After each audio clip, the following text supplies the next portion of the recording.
You gotta be the most fucking ignorant person in the world to think that Sam Harris, the West Coast yoga-doing, meditating liberal, is a jackbooted Nazi, okay? And I make no claim about myself, but you gotta be just, you gotta know nothing to say that.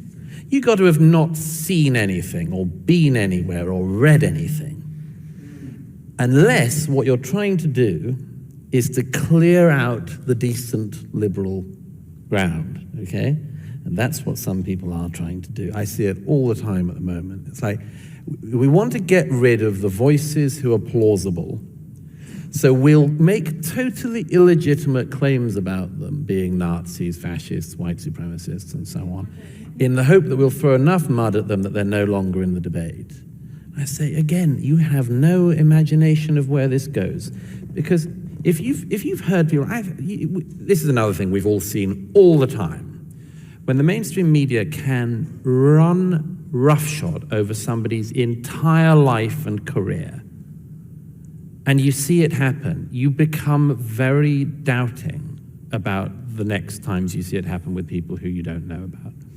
And one of my things about this is that if you've heard somebody if you've heard 99 people illegitimately described as Nazis, it's highly likely that you won't believe the 100th time somebody calls somebody a Nazi, and it's possible the 100th time it's a proper Nazi.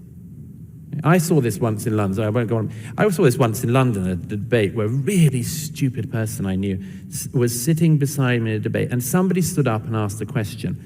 And another friend of mine, who was a Labour MP at the time, said, "It's the Nazi lady."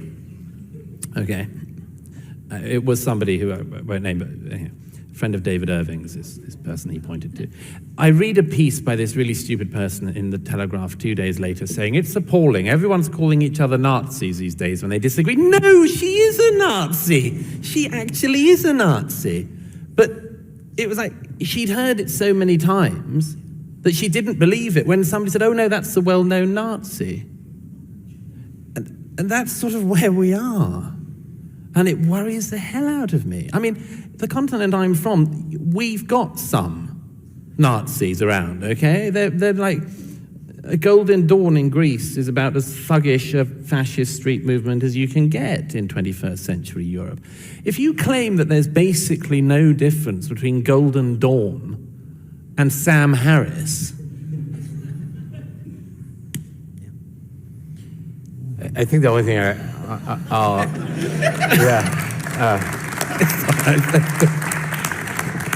I'm tempted to add nothing, but there's one thing that ties to your question, and no offense to Douglas, but I heard him do it, we all do it. But I keep cautioning people against it anyway, even though I'm prone to it, so it's worth getting out there. Argue honestly and stop pretending that you can read people's minds. yes. When I'm as pro-choice as you are going to find, I've debated it, I will call the other side anti-choice, and I will demolish their views that I think are actually harmful. But my wife and some of her friends had previously said, the anti-choice people, they just want to control women's bodies, they just want to control sex, they just want to punish women for having a vagina, a uterus, sorry. Boy, I can't believe I got that wrong. It's not my area. Yeah. So cheers. And I said, don't do that. What you should do is say exactly what the truth is, which these individuals want to implement policies that would have the effect of controlling sex and making women slaves to their biology, et cetera. That doesn't have to be their motivation. Their motivation could be, we want to make sure that every living thing lives forever. And if you misrepresent what their actual motivation is, they get to dismiss you immediately. In the same way that when Jordan Peterson or somebody tells me that I don't actually not believe a God exists, I get to dismiss them because I know me enough to know that they're wrong about that. And so if you stop pretending you can read people's minds and stop pretending you know what their motivations are and instead talk about what they're actually doing and the consequences of those actions, I think you will get a lot farther. You know, what Jordan Peterson said there was absolutely so true. It's like, you want to clear the field.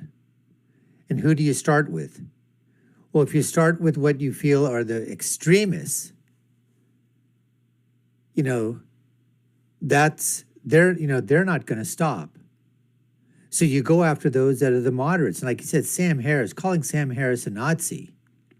Come on, calling, even Douglas sort of just joked a little bit, said, okay, I don't know about me or whatever. He's not a Nazi either. Neither is Matt. None of these are. But people throw this out all the time. The left playbook used to be, and it used to be very, very effective. And I would say probably going back at least longer than a decade, but I would say that in the past few years, 5 years, maybe that's sort of lessened a little bit, but definitely in today's environment, I would say that when they take out their political deck of playing cards and they throw out the R word, racist, I don't think that has the effect as it did before. Not that I've seen. A lot of people are just based, you threw the R word, you just, shrug it off. Most of the people on social media, most of the people that are out there doing things like this, putting out videos, going on, doing their own podcasts, having their own shows, whatever it is, those people don't care at all. And now we're learning that we're just basically flinging that card, we're taking that card deck and saying, you know what, I'm going to buy a deck of those cards. You calling me a racist? Guess what? I'm going to call you. I'm going to put down my R card. I'm going to raise you a bigot. Boom.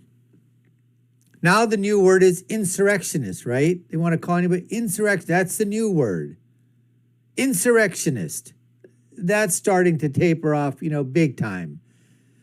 All the phobes, homophobe, Islamophobe, gay phobe, lesbian phobe, LGBT, transgender phobe, transphobic, this phobic, that phobic. Even those things, literally are starting to melt away. They throw them out there, but I don't think it's having, that much of an effect, whatsoever at all.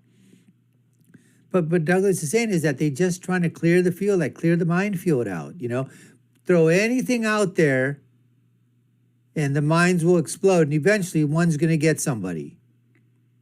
You'll get canceled, lose a book deal, lose a job, lose a podcast, lose, viewership.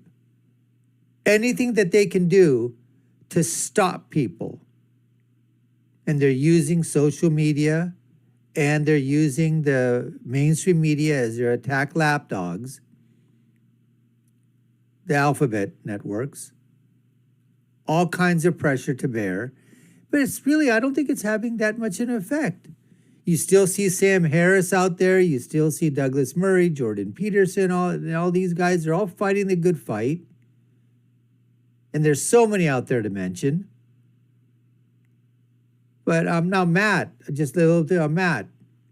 He was saying that he wants to argue and he wants to have these discussions and these debates.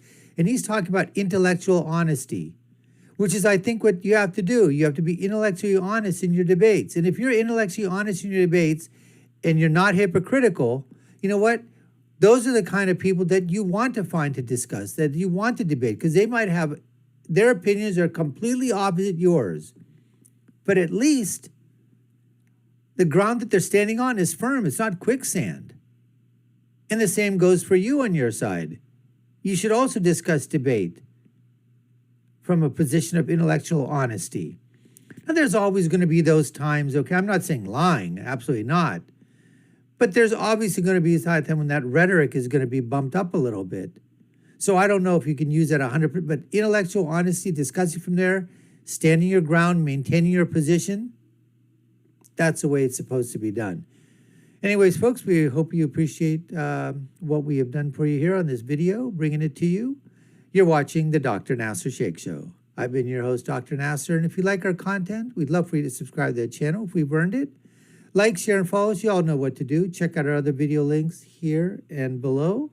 I'll leave with my final thought, which is, when you're right, you're right, and when you're left, you're wrong. Until next time, folks, take care and stay safe.